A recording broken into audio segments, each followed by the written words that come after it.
Hello and welcome to the Sardana Academy. In the previous session we have discussed about the death of Aurangzeb, and now after the death of Aurangzeb, later Mughals were called as the only namesake rulers. They were not very much important at that time. वो इतने ज़्यादा important नहीं थे, केवल नाम के ही बादशाह कहलाते थे और बहुत सारे लेटर मुगल्स हुए हैं। तो आज हम लोग मेडिवल इंडियन हिस्ट्री अब ख़त्म हो जाती है और मॉडर्न इंडियन हिस्ट्री स्टार्ट हो जाती है, और मॉडर्न इंडियन हिस्ट्री में हम लोग लेटर मुगल्स डिस्कशन करते हैं। तो लेटर मुगल्स में औरंगज़ेब की डेथ के बाद उसके बेटों में आपस में लड़ाइयाँ होने लगी।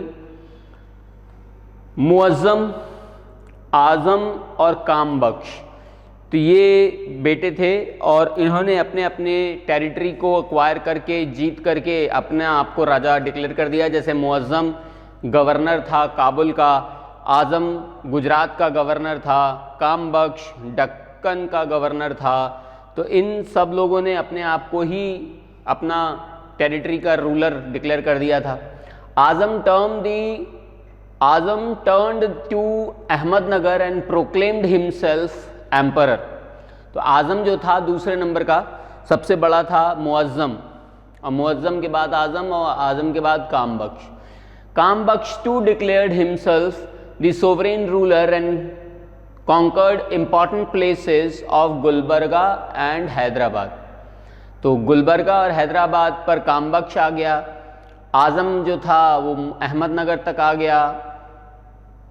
Muazzam defeated Azam at Jajau in 1707 and Kambakhsh near Hyderabad in 1708।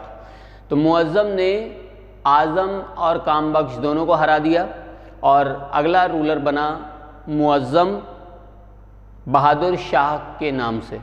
Bahadur Shah, Muazzam emerged victorious and ascended the Mughal throne with the title of Bahadur Shah first. He was also known as Shah Alam first. तो बहादुर शाह फर्स्ट के नाम से भी इसे जाना जाता है, शाह आलम फर्स्ट के नाम से भी इसे जाना जाता है, मुअज़्ज़म के भी नाम से इसे जाना जाता है। देखिए, औरंगज़ेब की डेथ के बाद ये साउथ का तो पूरा टेरिटरी चला ही गया था मुग़लों के हाथ से। काबुल से लेकर के बरार तक की और बंगाल बिहार तक की टेरिटरी बची थी। तो ये है शाह आलम फर्स्ट या बहादुर शाह फर्स्ट, औरंगज़ेब का बेटा।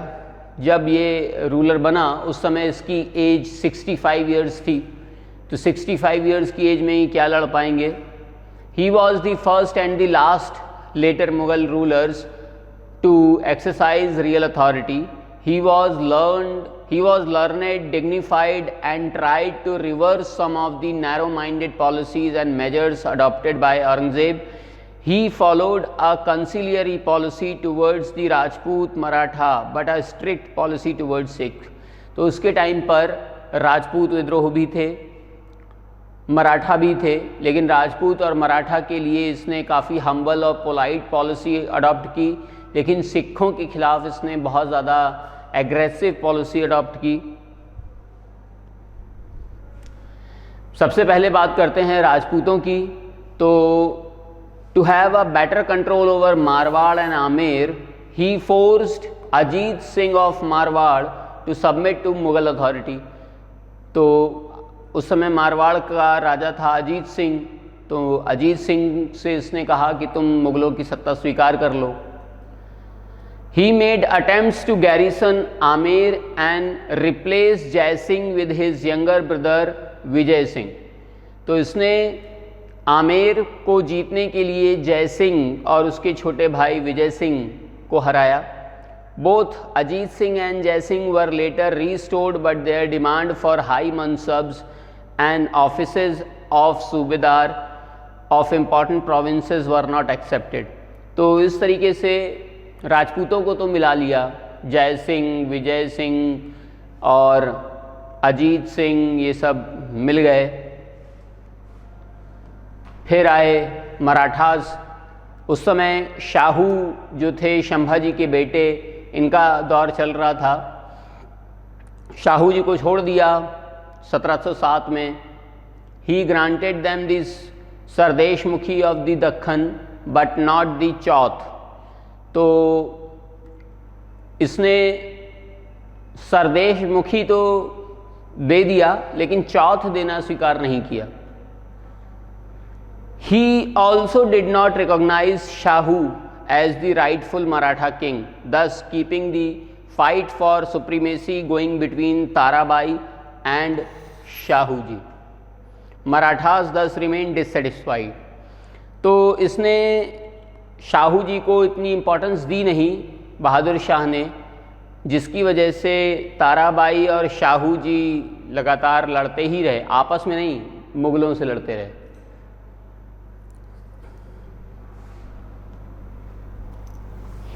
अब फिर आते हैं सिख। देखिए 1708 में जो सिखों के 10वें गुरु थे गुरु गोविंद सिंह जी, नांदेड़ में इनकी हत्या हो जाती है और इसकी वजह से जो सिख लोग थे, ये सिख रिवोल्यूशनरीज़, मुग़लों की ही आर्मी से हत्या होती है, तो मुग़लों के ख़िलाफ़ लड़ना शुरू कर देते हैं। और उनमें बंदा बहादुर जो था वो बहुत ही ज़्यादा स्ट्रॉन्ग सिख रूलर था।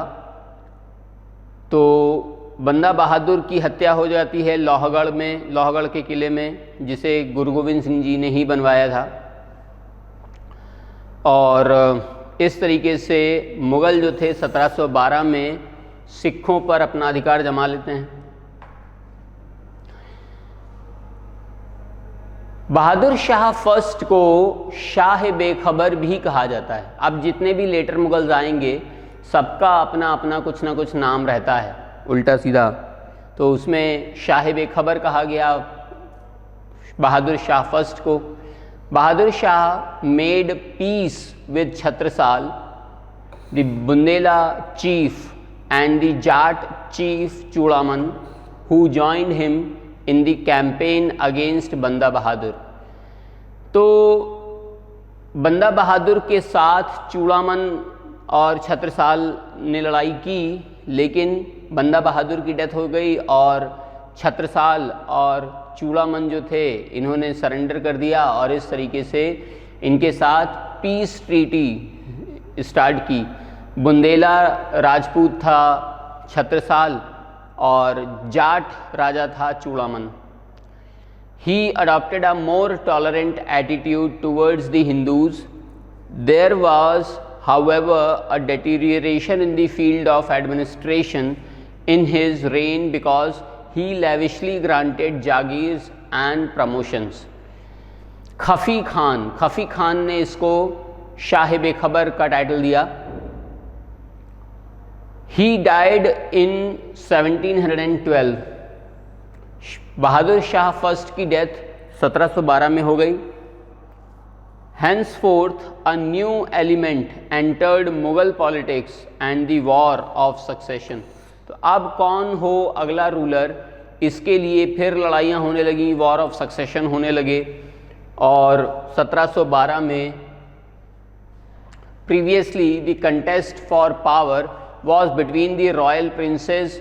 The nobles had merely backed and sided with them.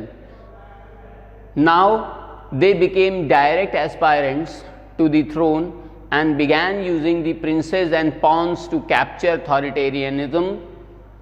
तो अब सूबेदारों, सामंतों और जो सिपह सालार थे, इन सब में आपस में लड़ाइयाँ होने लगी और लड़ाइयों में जो सबसे ज़्यादा स्ट्रॉन्ग बंदा था वो किंग मेकर का रोल प्ले करने लगा। मतलब वो खुद नहीं बना कि वो खुद ही बन गया हो, नहीं, वो किंग मेकर का रोल प्ले करने लगा।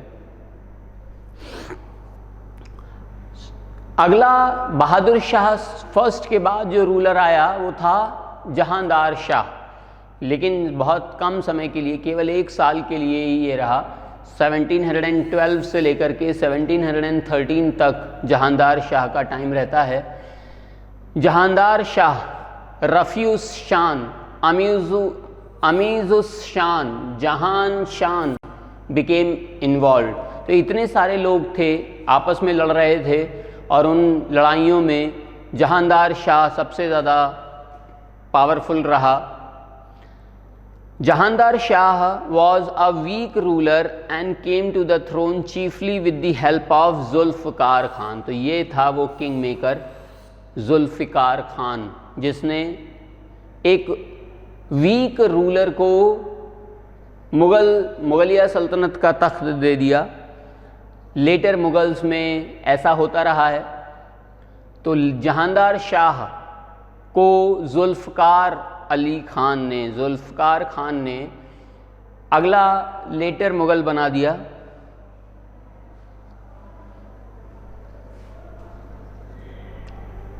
He was a clever man and advocated a friendly policies towards Rajput, Maratha and Hindu chieftains। तो जहांदार शाह ने भी मराठों, राजपूतों और हिंदू चीफ्टेंस के साथ, हिंदू मुखियाओं के साथ फ्रेंडली पॉलिसी इंट्रोड्यूस की। He quickly abandoned the policies of Aurangzeb. उसने औरंगज़ेब की जितनी भी नीतियां थीं उन सबको बंद कर दिया, चाहे वो जजिया हो, चाहे वो तीर्थ यात्रा कर हो, चाहे वो पिलग्रिमेज टैक्स हो, सारी की सारी पॉलिसीज़ औरंगज़ेब की बंद कर दी जहांदार शाह ने। ही अबॉलिश्ड जजिया, इसने जजिया को ख़त्म कर दिया। Gave the title of Mirza Raja Sawai two Jai Singh of Amer and appointed him the governor of Malwa. तो आमेर के राजा जय सिंह को मिर्ज़ा राजा सवाई की उपाधि दी और उसे मालवा का गवर्नर भी बना दिया। Ajit Singh of Marwar was given the title of Maharaja and appointed the governor of Gujarat. तो अजीत सिंह जो मारवाड़ का राजा था उसको महाराजा का टाइटल दिया और गुजरात का गवर्नर भी बना दिया। He confirmed the agreement reached between his deputy and Shahu ji in 1711, whereby the Marathas were given the Chauth and Sardesh Mukhi of the Deccan on conditions that the Mughal officials would make these collections and hand it over to the Maratha officials। तो उधर मराठों के साथ इसने संधि की और मराठों को चौथ और सरदेश मुखी देने के लिए बाध्य कर दिया। He pacified Chudaman Jat and Chhatrisal Bundela but continued a strict policy towards the Sikh। तो बुंदेला राजा छत्रसाल और जाट राजा चूड़ामन के साथ भी जहांदार शाह ने बहुत ही ज़्यादा पैसिफाई पॉलिसी अडॉप्ट की, लेकिन सिखों के साथ ये भी बहुत ही ज़्यादा हार्श रहा, बहुत ही ज़्यादा उग्रवादी पॉलिसी रखा। जुल्फ़िकार खान जो किंग मेकर था tried to improve the finances of the empire by checking the reckless growth of Jagir and offices and forced the mansabs to maintain their official quota of troops। तो पूरा का पूरा finance, पूरा का पूरा revenue Zulfikar Khan संभाल रहा था। केवल नाम का ही जहांदार शाह राजा बना हुआ था। But he also introduce the evil practices of revenue, farming और इजरा। तो जुल्फ़िकार खान ने एक एक इविल प्रैक्टिस भी इंट्रोड्यूस कर दी जिसे इजरा कहा जाता है, जो रेवेन्यू फार्मिंग से रिलेटेड है। इसमें मिडिल मैन अपॉइंट किए जा रहे थे, मतलब किसानों और एंड कंज्यूमर के बीच में मिडिल मैन आ गए थे। अब इसे इजरा कहा जाता है और इसे वैसे तो जहांदार शाह कहा जाएगा, लेकिन जुल्फ़िकार खान ने इसे इंट्रोड्यूस किया था। This oppressed the peasantry to a great extent. तो इस मिडिल मैन की सिस्टम ने, इजरा सिस्टम ने बहुत बुरी तरीके से किसानों को प्रभावित किया। However, the inglorious reign of Jahandar Shah soon came to an end in 1713। जल्दी ही जहांदार शाह का कार्यकाल समाप्त हो गया 1713 में, जब उसे उसी के ही भतीजे फर्रुखसियर ने आगरा में हरा दिया। तो अब फर्रुखसियर बन जाता है अगला ruler. Zulfikar Khan was soon executed by the orders of the new emperor. तो फर्रुखसियर ने जुल्फ़कार खान को मारने के भी आदेश दे दिए।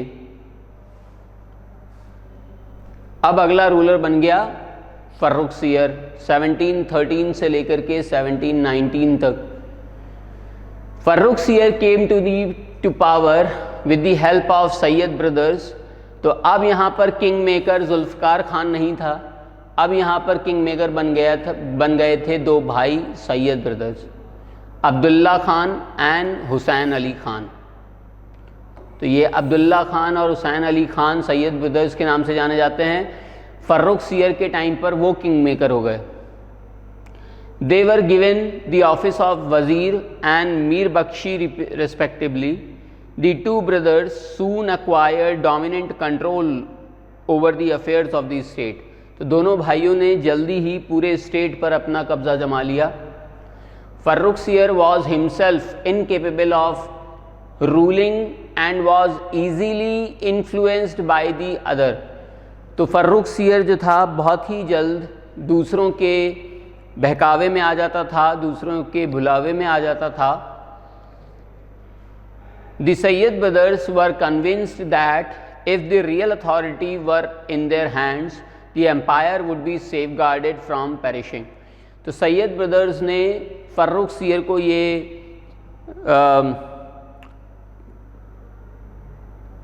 नोटिस करा दिया था कि जब तक सैयद ब्रदर के हाथ में सत्ता रहेगी तब तक कोई दूसरा कब्जा नहीं जमा सकता, तब तक फर्रुखसियर ही रूलर रहेगा। It was during the reign of Farrukhsiyar that Banda Bahadur the Sikh chief was captured and killed. तो अब फर्रुखसियर के टाइम पर बंदा बहादुर को पकड़ लिया गया, जो सिख रिवोल्ट था, सिख विद्रोही थे, और बंदा बहादुर को मार भी दिया गया, उनका असैसिनेशन भी कर दिया गया फर्रुखसियर के टाइम पर। However, the struggle for power between the emperor and the Sayyid brothers increased। तो उस टाइम सैयद ब्रदर्स और फर्रुखसियर के बीच में टेंशन्स थीं, वो बढ़ती जा रही थीं। The efforts of the emperor to overthrow the brothers failed repeatedly। Finally, Farrukhsiyar was deposed and killed in 1719। तो ये टेंशन्स धीरे धीरे बढ़ती गई और जो सैयद ब्रदर्स थे उन्होंने अल्टीमेटली 1719 में 1719 में फर्रुखसियर की हत्या कर दी। The hostile nobles united themselves under the leadership of Nizamul मुल्क of the Deccan। तो अब मुग़लों से जो साउथ के टेरिटरीज़ थे वो निकलते जा रहे थे, जैसे निज़ामुल मुल्क ने अपनी निज़ाम की सत्ता स्थापित कर दी थी साउथ में। Further the murder of Farrukhsiyar created a wave of terror and repulsion against the Sayyid brothers who were looked down upon as traitors. तो धीरे धीरे लोगों में भी ये बात घर करने लगी थी कि सैयद ब्रदर्स जो हैं ये ऑटोक्रेटिक होते जा रहे हैं, निरंकुश होते जा रहे हैं, बहुत ही ज़्यादा डोमिनेटिंग होते जा रहे हैं, और इस वजह से लोगों ने धीरे धीरे सैयद ब्रदर्स को अपना राजा मानने से मना कर दिया और उससे बचने लगे। As successors Sayyid brothers quickly raised two young princes, Rafiuddarajat and Rafiuddaula Shahjahan two, who died within months। तो धीरे धीरे अब जो सैयद ब्रदर्स थे उन्होंने नए राजा की खोज करना शुरू किया, और इसमें दो छोटे बच्चे थे दो छोटे राजकुमार प्रिंस, एक रफ़ीउद्दर्जात और दूसरा रफ़ीउद्दौला। तो रफ़ीउद्दौला जो शाहजहाँ II के नाम से बैठा, कुछ ही महीनों में बैठा और फिर वो मर भी गया। Finally Roshan Akhtar, the son of Shahjahan, was placed on the throne under the title of Mohammad Shah. तो अब रोशन अख्तर को बिठाया गया मोहम्मद शाह के नाम से तख्त पर, और ये भी सैयद ब्रदर्स ने ही बिठाया था। The Sayyid brothers followed a policy of religious tolerance. तो यहाँ पर रिलीजियस टॉलरेंस की पॉलिसी सैयद ब्रदर्स ने भी अडॉप्ट की, मतलब जो जजिया था वो उसने भी ख़त्म किया, जो पिलग्रिमेज टैक्स था वो इसने भी ख़त्म किया। They abolished jizya as well as pilgrimage tax at many places. In order to maintain harmony, they advocated a policy of associating Hindu chiefs and nobles with Muslim nobles. तो काफ़ी ज़्यादा रिलीजियस हारमनी को डेवलप करने के लिए जहाँ मुस्लिम nobles थे वहाँ पर उसने हिंदू नोबल्स भी अपॉइंट किए।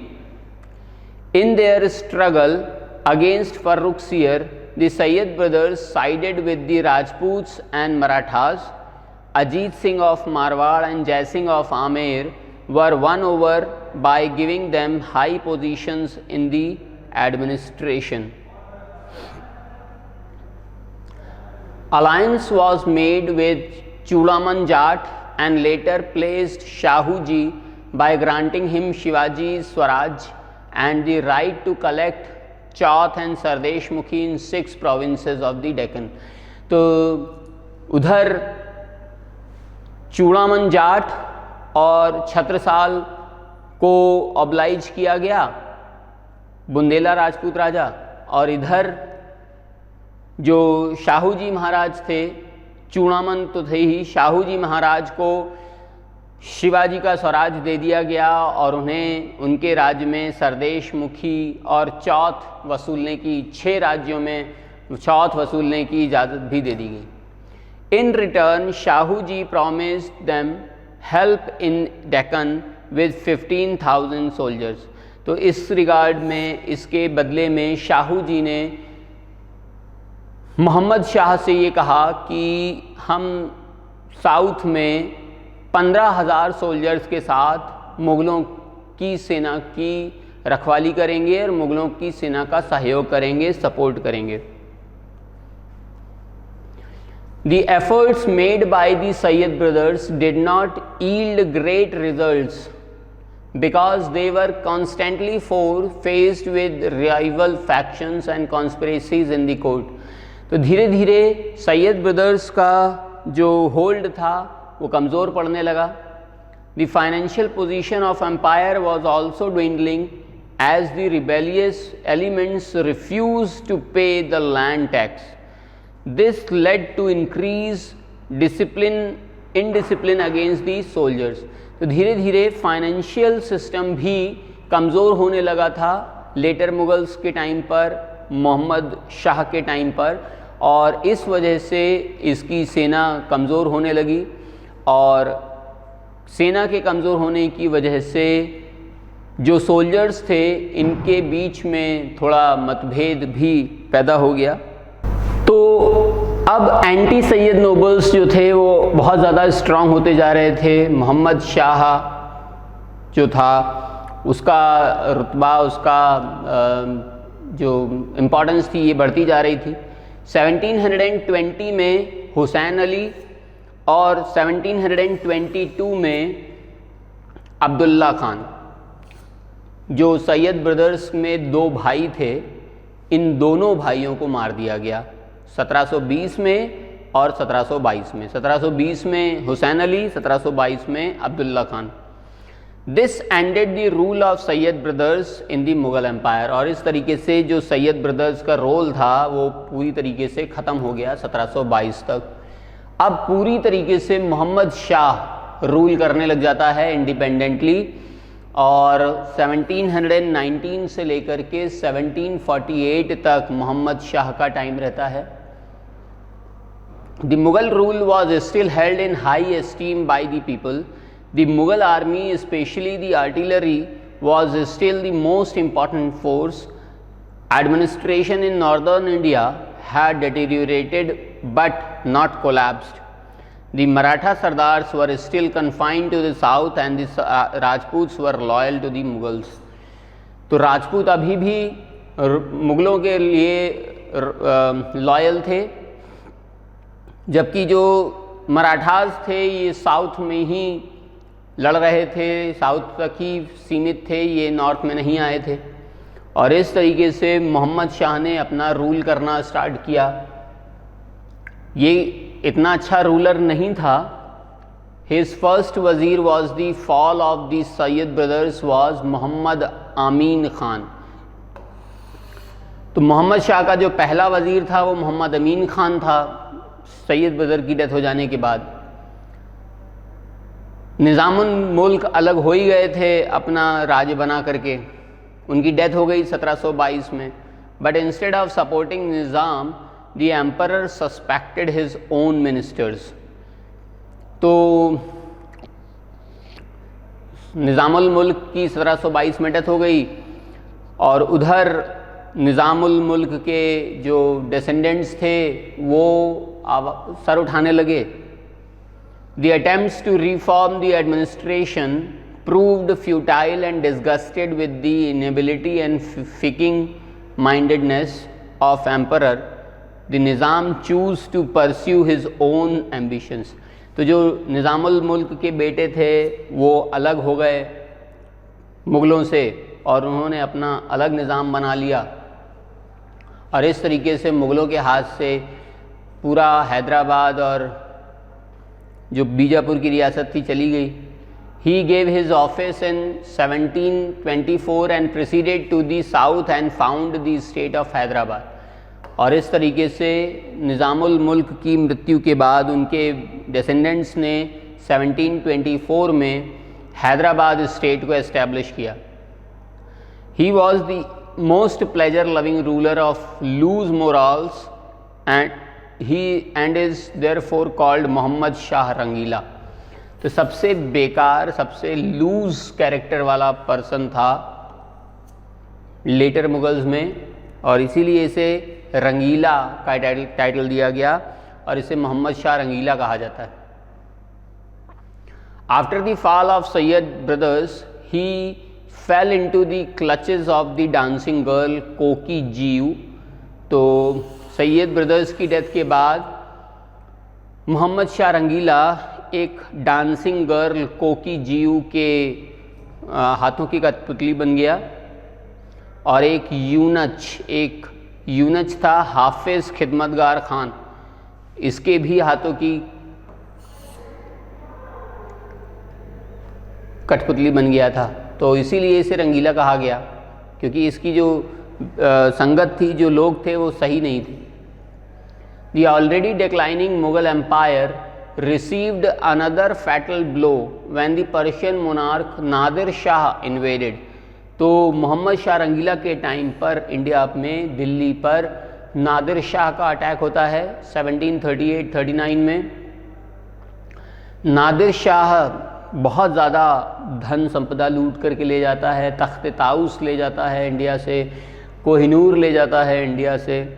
The bankrupt Persian Empire found an easy prey in the weak Mughal rule with loose defenses on the northwest frontier and used the golden opportunity। तो नादिर शाह बिल्कुल लुटा पिटा अफगान सरदार था, पर्शियन सरदार था सॉरी, और पूरी इसकी जो पर्शियन सत्ता थी डूब चुकी थी। लेकिन जब वो भारत पर आया तो उसने देखा कि यहाँ तो बिल्कुल ही एक कठपुतली जैसा राजा बैठा हुआ है और उसने इसका खूब फ़ायदा उठाया और खूब लूटपाट की, खूब ज़्यादा आगजनी की। The disunity amongst the nobles too proved an added advantage for the invaders. The two armies met at Karnal in 1739 and the Mughals suffered a crushing defeat at the hands of Nadir Shah। 1739 में करनाल में मुग़लों की army और नादिर शाह की army के बीच लड़ाई हुई, जिसमें नादिर शाह ने मुग़लों को हरा दिया। Emperor Mohammad Shah Rangeela was taken prisoner and Nadir Shah marched on to Delhi. तो मोहम्मद शाह रंगीला को उसने गिरफ़्तार कर लिया और वो आगे की ओर बढ़ गया दिल्ली की तरफ। He plundered the royal treasury at his own pleasure and carried back the immense wealth from India। बहुत ही अकूत धन संपदा वो इंडिया से ले गया। He carried away with him the famous Kohinoor ले गया वो इंडिया से।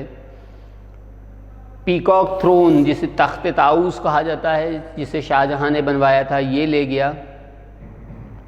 Nadir शाह's invasion inflicted a heavy damage on the Mughal Empire and its dwindling image suffered a severe blow। तो इस तरीके से जो कुछ बचा कुचा था वो सब नादिर शाह लूट के ले गया, तो फिर इनके पास और क्या बचेगा। The invasion affected the imperial finances and the economic life of the people adversely। अब इकोनॉमिक लाइफ एम्पर हो गई, फाइनेंसेस ख़त्म हो गए। अहमद शाह अब्दाली दूसरा इन्वेडर आया, नादिर शाह के बाद अहमद शाह अब्दाली आया। Successor of Nadir Shah invaded the kingdom for the first time during Mohammad शाह's रेन इन 1748। तो अहमद शाह अब्दाली ने पहली बार 1748 पर अटैक किया। Ahmad Shah Abdali was defeated at Manpur by Ahmad Shah and Mughal heir apparent and Mir Mannu. तो अहमद शाह अब्दाली को हरा दिया अहमद शाह नाम के रूलर ने।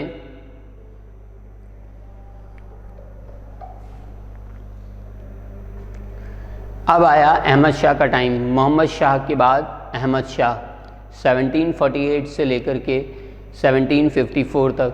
The death of the emperor Mohammad Shah in 1748 saw the beginning of bitter struggles among power hungry nobles of Turani and Irani factions. तो तुरानी और ईरानी फैक्शंस के बीच में लड़ाइयाँ होने लगी। अहमद शाह जो उसका सक्सेसर था मोहम्मद शाह का, ऊधम बाई से इसका जन्म हुआ था।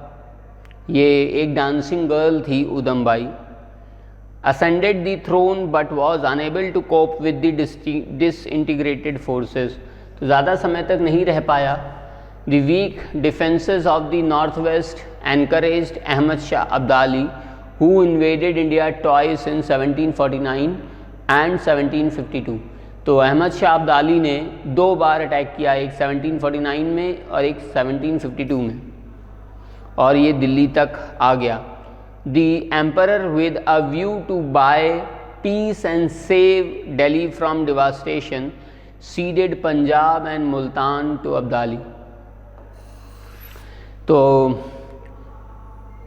पंजाब और मुल्तान का टेरिटरी अब्दाली को दे दिया गया। उमादुल मुल्क आउस्टेड दी वज़ीर सफदर जंग। उमादुल मुल्क अब एक नया वज़ीर बनता है जिसने सफदर जंग को हटा करके वज़ीर का खिताब प्राप्त किया। Ahmad Shah was blinded and deposed by this new wazir. तो अहमद शाह जो था ये इमादुल मुल्क के ही क्लचेस में था, इमादुल मुल्क के ही इन्फ्लुएंस में था। After the dethronement of Ahmad Shah, Imadul Mulk raised Azizuddin Jahandar Shah son on the throne, who styled himself after Aurangzeb as Alamgir two. तो अहमद शाह जो था वो इमादुल मुल्क के इन्फ्लुएंस में था और इमादुल मुल्क ने ही अहमद शाह को हटा दिया, तख्त से मार दिया, और उसके बाद अजीजुद्दीन जो कि जहांदार शाह का बेटा था उसको बिठाया तख्त पर आलमगीर सेकंड के नाम से। अजीजुद्दीन को आलमगीर सेकंड के नाम से तख्त पर बिठाया इमादुल मुल्क ने। The military and financial position of the empire during this period became worse to the extent that the emperor's household troops carried off the articles from the houses of the wazirs and nobles and sold them into the market। तो इतनी बुरी condition हो गई थी कि सिपाही वज़ीर के घर से चीज़ें उठा उठा करके ले जाते थे और मार्केट में बेच आते थे और पैसे ले लेते थे। Ahmad Shah Abdali invaded Delhi in 1757 and the imperial city was plundered। तो अब अहमद शाह अब्दाली का तीसरा अटैक हुआ 1757 में दिल्ली पर। The relations between Alamgir II and Wazir Imadul Mulk were not satisfactory and they later got him murdered in 1759। तो जो अजीज़ुद्दीन आलमगीर सेकंड के नाम से राजा बनाया गया था, अब इन दोनों के बीच, आलमगीर सेकंड और इमादुल मुल्क के बीच टेंशन बढ़ने लगी। 1759 में इमादुल मुल्क की हत्या कर दी गई। 1759 में आलमगीर सेकंड की हत्या कर दी गई और अगला रूलर बना शाहजहां थर्ड, केवल 1 साल के लिए। मुहिउल मिलत द ग्रैंडसन ऑफ काम बख्श, तो औरंगज़ेब का जो बेटा था काम बख्श, उसका ग्रैंड सन मुहिउल मिलत अगला राजा बनता है, अगला लेटर मुगल बनता है शाहजहां थर्ड के नाम से, और इसे भी इमादुल मुल्क ने ही बनाया।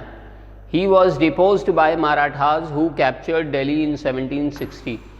तो 1760 में मराठों ने दिल्ली पर कब्जा जमा लिया और शाहजहां थर्ड को हटा दिया। अब आया शाह आलम सेकंड 1759 से 1806। Shah Alam second Ali Gauhar the son of Alamgir two, अभी जो आलमगीर टू बना था उसका बेटा अली गौहर शाह आलम टू के नाम से अगला रूलर बनता है और बहुत लंबे समय तक 1760 से लेकर के 1806 तक ये रूल करता है। इसी ने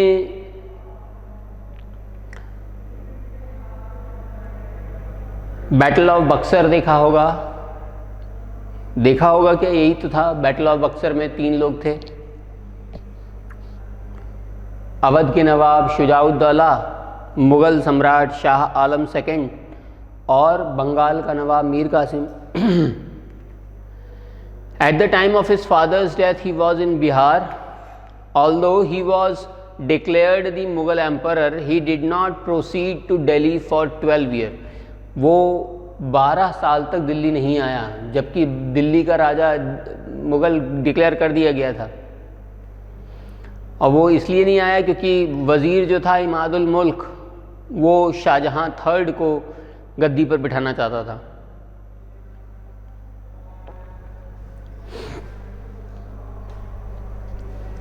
अकबर सेकंड 1806 से 1837 तक अकबर सेकंड का टर्न रहा। After the death of Shah Alam two, his son succeeded as Akbar Shah second. तो अकबर शाह सेकंड शाह आलम सेकंड का बेटा था। Akbar sent Raja Ram Mohan Roy to London. तो राजा राम मोहन रॉय को अकबर सेकंड ने ही लंदन भेजा था सती प्रथा के बारे में जानकारी कलेक्ट करने के लिए और देने के लिए, और अकबर सेकंड ने ही राजा राम मोहन रॉय को राजा का टाइटल भी दिया था। The presentation of nazr gifting involving sovereign status was ended by Lord Hastings in 1813। तो 1813 में लॉर्ड हेस्टिंग्स ने अकबर सेकंड के ही टाइम पर जो सोवरेन स्टेटस दिया जाता था गिफ्ट करने का, वो ख़त्म कर दिया था मुग़लों का। और लास्ट रूलर आया लेटर मुग़ल्स में बहादुर शाह सेकंड, जिसे बहादुर शाह ज़फ़र भी कहा जाता है। 20 साल तक का टेन्योर था। After the death of Akbar second, Bahadur Shah second became the emperor. He was allowed to retain the imperial title. He was fond of poetry and the title of Zafar. तो पोइट्री करता रहता था और बहुत ही अच्छी अच्छी नज़म लिखी हैं इन्होंने। और जब इंडिया में 1857 का रिवोल्ट हुआ तो इंडियन सैनिकों ने इन्हीं को अपना मुग़ल एम्परर माना और इन्हीं के अंडर में लड़ाइयाँ करते रहे।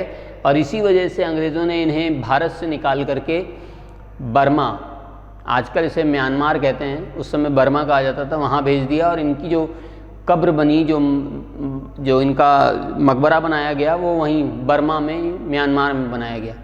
He took part in the revolt of 1857. He was captured and tried by the British. Bahadur Shah II was deported to Rangoon, where he died in 1862.